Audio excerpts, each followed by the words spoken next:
שים את זה שם. תתחיל לעבוד, זה לא ילך. לא ילך, אה?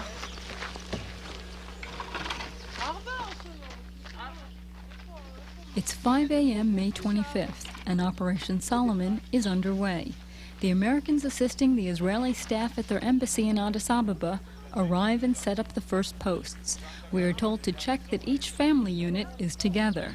No, we're supposed to check it off on the list. So one will do that, one will check the number of people in the family, and then if it's all right, then somebody takes the paper.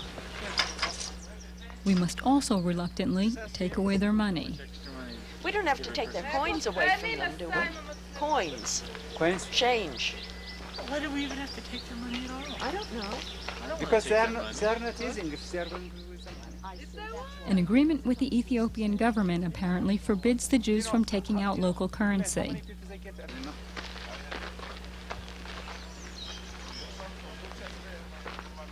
At 6 a.m., the first families arrive. As they enter, they are funneled through a traffic control maze. So far, it's an orderly process.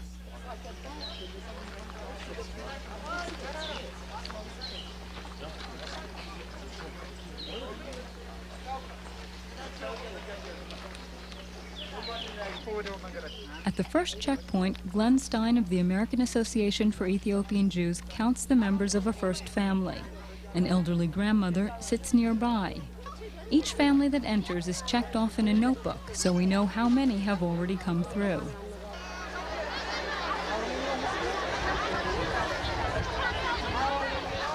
By 10 a.m., order breaks down. More than 14,000 Jews have gathered outside the embassy. Earlier this morning, embassy workers were sent out to spread the news and to bring the community in. Now in the crush, families panic that they might be separated or forgotten. The Israelis panic that they might not finish the job in time. Under pressure, some lose their cool.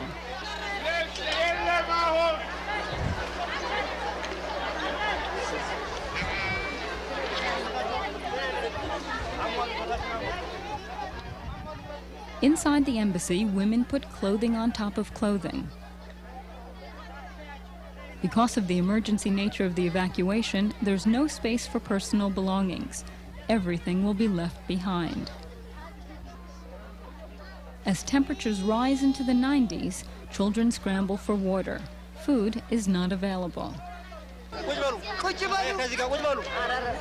Outside a checkpoint, workers struggle to maintain order.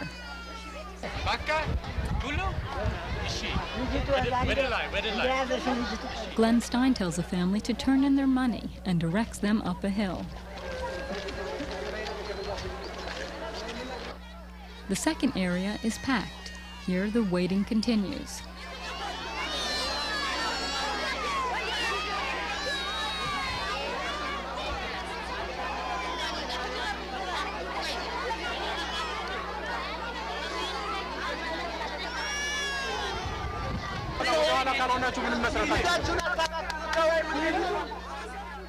Inside a tent, Israeli-Ethiopian workers once again check through the identification cards issued earlier to all Jewish families.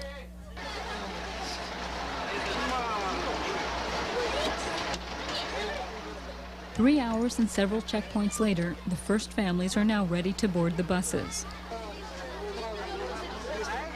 Stickers on their foreheads tell which bus they'll be on. In 10 minutes, they'll arrive at the airport.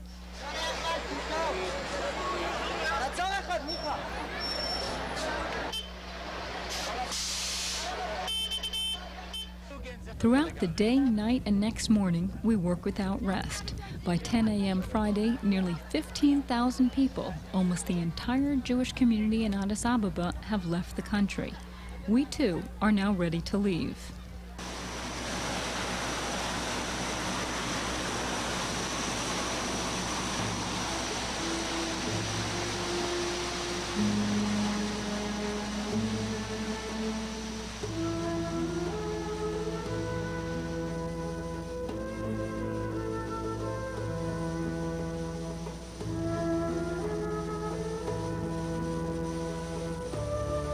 As our bus arrives at the airport, our people are greeted by dozens of Israeli soldiers flown in especially for the day. They carry the youngsters and assist the elderly up the ramp of the Hercules aircraft. We choke back tears.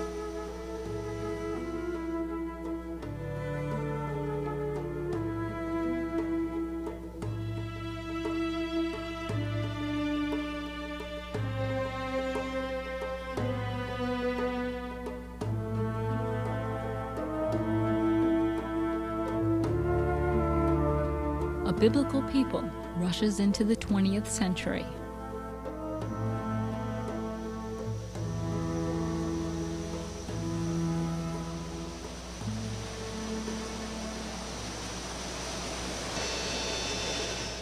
All 200 are now aboard. Some watch with awe as the giant hatch door lifts and shuts closed. For most, this will be the last peek at their motherland.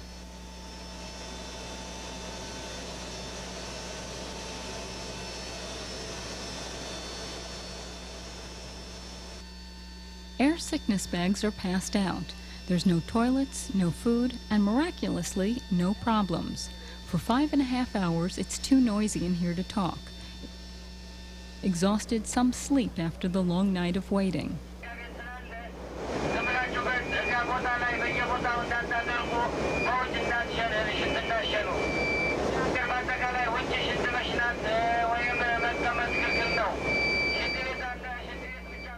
Time passes quickly.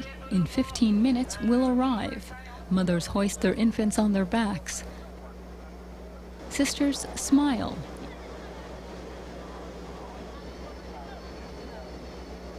A rabbi gets ready. And we are here.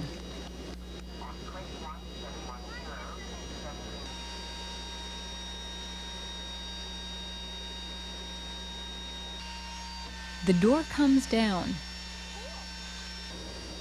A first glimpse at the new homeland.